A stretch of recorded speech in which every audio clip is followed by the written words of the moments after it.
looks like it was to the bottom. Yeah, with Mario, he has ways to interact with the creature, which is bad for Cheerios. And he also hand. has it with the hand, which is like also bad, and together it's pretty bad. Yeah, this seems like it could be tough. But Yeah, take their retract and. yeah, that's sitting there. just. I have a bunch of zero. Yeah, I've got a bunch of bone saws. You got me. I think if you equip like every single equipment in the deck to the creature, it's something like a 4-13 or a 4-15. With reach and vigilance. Yes. But yeah, it looks like David actually does have a pretty good hand, but it's only one land, so. Which is not. Yeah, as long as David draws a land here, I think he'll be okay, unless Mario follows up with another discard, because it looks like there's still one of the creatures, 2 of the 0-drops, and a retract. So that's basically all David could really ask for on a mulligan. I'm looking in here. So one of the other decks that I was looking at, one of the other Cheerios decks was actually playing a paradoxical outcome in the I've seen it in the sideboard, yeah. His, Which is pretty cool. His sideboard tech is a Monastery Mentor. Yes. Ooh, Which is my interesting, gosh. yeah. Put them together and you have a combo in Vintage. Okay, so it looks like he is going to be playing. All right. David's going to go for it. See if he can get even one. That's the better part about SRAM compared to Paladin, is it's on cast. It doesn't have to resolve. Paladin is on resolve. So True. if nothing else, David is going to get to draw one card here, assuming that the SRAM does die. So I think Mario's going to respond with either an Abrupt Decay or Fatal Push, it looks like, with the fetch here. Yes. The good thing about the Pure Steel Paladin is, of course, that you can equip it. It has an extra text on there. Yes. But it is white. Okay, so Mario has to take a little bit of pain with a Dismember, but still, I don't think life total really matters here. I mean, hey. It does a little bit, but not much. Not really. David has Usually a Sigil of Destruction now, though. That's a big game. This deck is definitely one of those, like, if it's going to kill you, it's usually way above Yeah, you could easily the life that it storm would matter. into the 30s and 40s. It's more about making sure that you don't accidentally deck yourself, because one of them's a May and one of them is not a May. Exactly. So you have to watch that more than anything. So yeah, another piece of discard for Mario is not exactly what David wanted to see. And Oh, God. followed by Liliana. This is, yeah. Just This might be a eating his runaway here. David gets to keep a bunch of 0-mana artifacts and is going to basically have to hope. Yeah, there's the Swan Song, not countering Planeswalkers. Yeah. So this is how the rock just generally works, right? It just eats away at your hand, so you don't even have anything that ekes through it kills. Oh, and... Tracker. That is a sweet Ooh. one from... Yes, I didn't even see that on here. I must have missed it. I did. Yes. Oh, it's in the lands. I It's see. stuck it in the lands. It's stuck in the lands because I guess you want to have lands with it. That is a pretty sweet one. I knew that it would see a little bit of play in Modern, but I was expecting more so out of those company decks as a way to grind card advantage. But Yeah, you know what's cool is that because of the fact that he's green-black, he's able to do certain things like this, where Jund, you basically have the majority of the deck already built for you, like pre-shell, like you have auto-includes, that you have very little room for any like special cards or different cards. And in this case, with Mario cutting that third color, he's able to play things like Tireless Tracker, Phyrexian Obliterator, etc.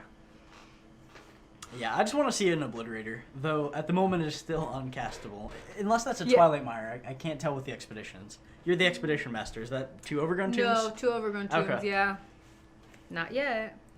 But in Urborg, he does play Urborg. He does play Urborgs. Everybody do the Urborg check. Yeah, basically Mario just had to find a threat, and his incidental threat right now is the Tireless Tracker. It really didn't matter what. I think he's just got It's true. That's definitely true. It's one of those cases where the card doesn't matter, it's just that there is one. Yeah, because there's no removal in David's main deck. Right, So. and it is, I mean, if you're just going to incidentally find a creature to kill someone with, one that continually gets larger is pretty good. Oh, for sure. And while he continues to eat away at David's hand, it's like... It's like, is this fair? I get to draw with my Tireless Tracker every time I make a land drop, and... Yeah, and David keeps discarding 0 Yes, mana artifacts. yes, yeah. That's the thing about this deck. It looks so mopey when you aren't going off. But I think David being on the play next game, I think that's a big part of this deck. Yes, you do absolutely want to be on the play. It is, when you play certain decks like this, you sign up knowing that a lot is going to rest on your die rolls. That and just like your draws. Yes. It's not consistent. If this deck was consistently killing people, you know, turn 3, turn 4, then we'd have an issue. The deck does lack a little bit of consistency, even though it has a high density of the cards that it needs. Yeah, and unlike a lot of other combo decks, the pieces that would usually be dead, things like Fatal Push, Lightning Bolt, are actually, a way to break up the combo in this kind of a deck. Yes, so absolutely, yeah. that's why I'm a fan for letting it stick around for now. And as we're seeing this game, this deck's not unbeatable by any means. Absolutely not. Very fun, though. It is a lot of fun. Doesn't look fun now. It's not fun for David. Magic's a zero-sum fun game. Mario's Yes. having all the fun right now. Yes. Drawing the cards, ticking up his Planeswalker, cracking clues. Exactly. Are we going to see a Lily ult this game? It's like not even for good. a Stone Rain. It's not even good. Lily ult right? would be a Stone Rain. It would not be very good, no. I think you'd rather just go for the hand on All right, second. Hey! Okay, so we're going second. Lily. The twins are here. Yep. Dave's going to draw a card in Wow. response. And here comes the plus. Mario empty-handed, so he won't have to discard. Lily does do that. Lily, she does make it so that your cards go as well, but it's never fair or equal. Yeah, it's not always fair. Looks like David's down to a 2-turn clock. Yeah. I don't think even if he ripped the Pure Steel with 2... Okay. Yeah. All right, he calls it good. He's seen enough. So let's see these sideboards, huh? Yes. Let's look. So here it is. That sideboard.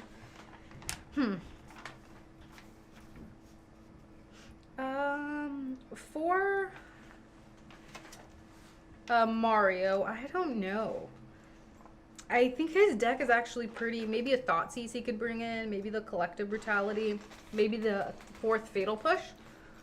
Brutality not great. No, I mean but just I think for Fatal extra Push discard. for sure. But I think he's fine. What it would be bad in his deck, I guess, would be like, is there anything that he wants to take out? Scavenging Ooze is kind of just an incidental idiot. Kalidas as well. Obliterator, maybe a bit. I don't know. I think that's in there as a. Need it to, yeah. I think that's a pet card of his. I don't think that is. But I like him all the more. As you watch on TCG Player, like Fire-Xing Obliterator is just completely like shooting up. But yeah, David definitely has some really good options. Leyline of Sanctity will be great. Stops Liliana. Stops the discard. Good. Yes.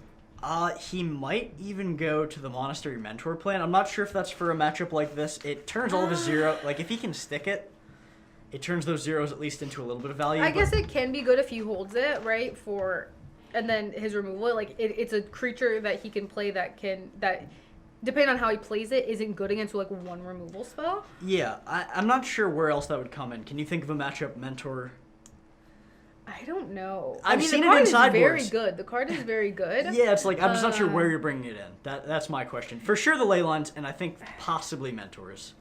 Yeah, maybe the Mentors would be, I guess. And then you usually just shave some number, a couple of the zeros, and would possibly you? the So notches. we have the ability to look at their deck list, right? Mm-hmm. So we know what they have at their disposal. Do you think that David might think that there's some reason to bring in Echoing Truth? Because I know that, and they're. Yeah, I think that's more for decks that are going to have Chalice, and you'd almost never put a Jund or a Rock deck on Chalice, but it's not inconceivable for him to bring that in. That's kind of just a catch-all. I think you can almost bring that in every sideboard. Yeah, it's not.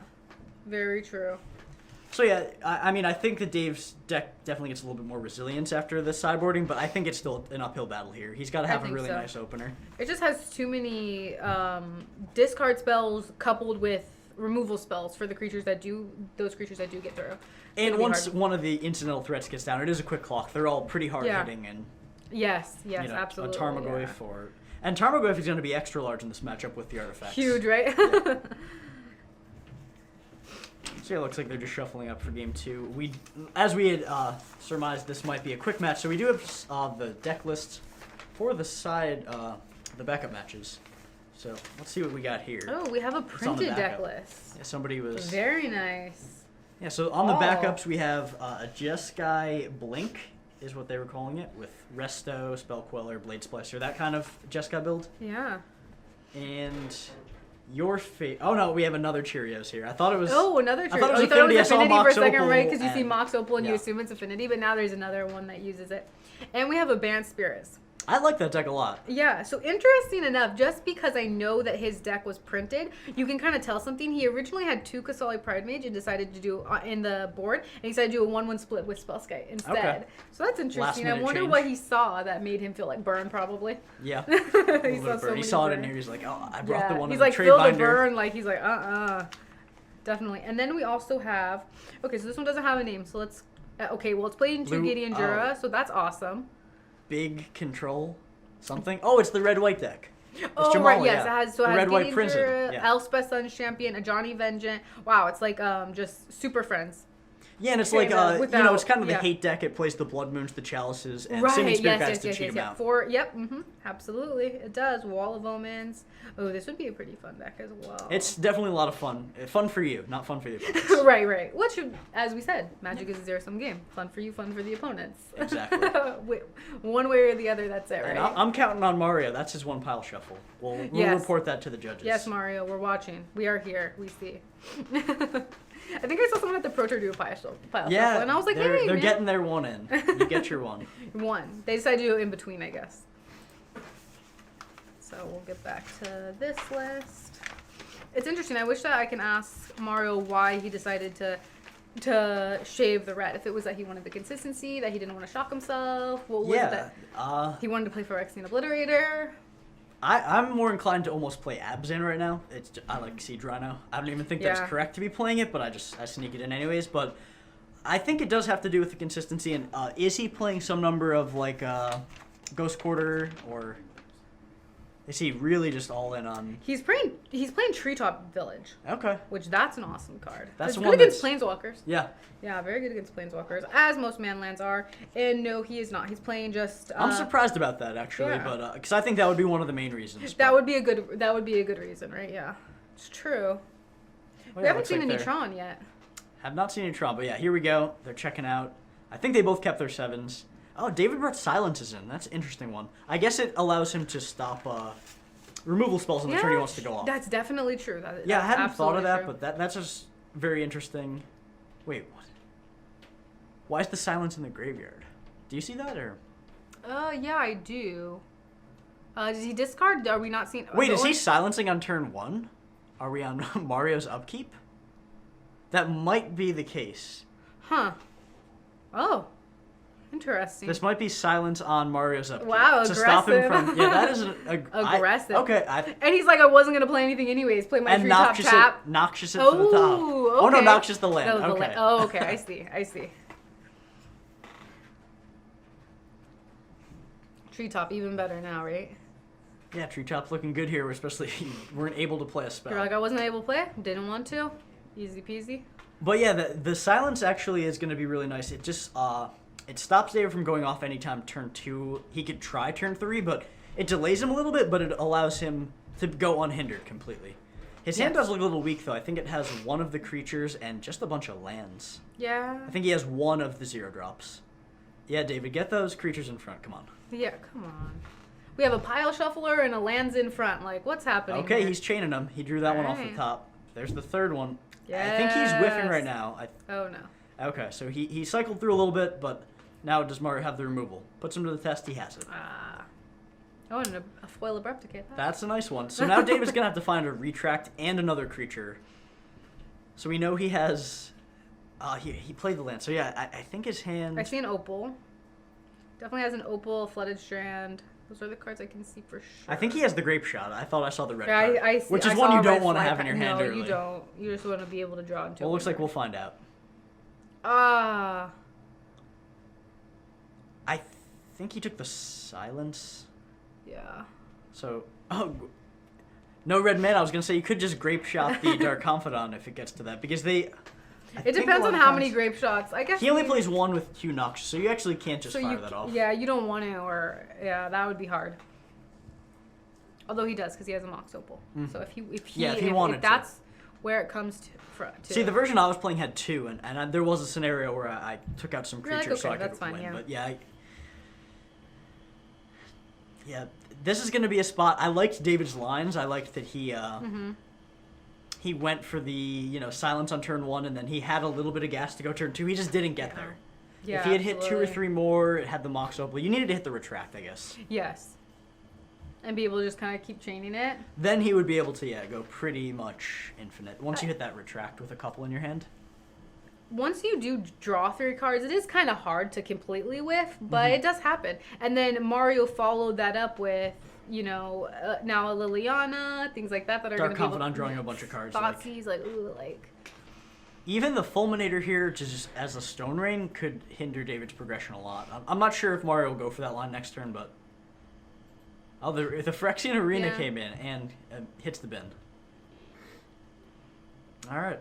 Land off the Bob trigger. Oh, yeah. That's nice, That's right? always nice. Free card draw. Just immediately play it, too, so you don't have to worry about, revealing the wrong one. In case unless he has maybe that, Phyrexian Obliterator. He has to think about how he wants to see. I would like to see Obliterator. I don't think that's what this I matchup know. will come down to. No. I think... Alright, there goes the Opal. Yeah. I mean, and then with Mario, the Fulminator Mage isn't really that great. I would just do it here, but I'm all about the land destruction. With David with the 1 card in hand, come on, dude. Fire it off. I want him to just... I mean, he probably wants to shorten the clock here. I don't think he'll take a land out, but I just want to see it happen. Ooh, this was a pretty good turn for Mario. All right, well, it is a 2-turn clock, so now I take back my line. I take it all back. All right, David's hoping for an Emrakul reveal, but it wasn't there. So 3 lands have been revealed from Dark Confidant triggers in 2 turns. Yeah, I mean, Mario's drawing his hand does not look very strong right now, but it doesn't need to be when you're facing down 2 Hollowed Fountains and a couple of Bone Saws. You have a Lily on 5. Yeah. Oh yeah, the Treetop Village, so that is lethal. Yes. Yeah, so as we expected, David had a nice start, but just fizzled off a little bit, which can happen here. Yes, yeah, he was able to draw 3 cards. Looking for fun, informative Magic the Gathering analysis? Look no further than Kirwan'sGameStore.com. Team KGS has the best writers and content providers this side of Kaladesh. Whether you're looking for standard, modern, vintage, tournament reports, or deck techs, Team KGS will give you the insight and analysis to help with your Magic game. Check out Kirwan'sGameStore.com weekly for new videos and articles and see why KGS is the best place in gaming.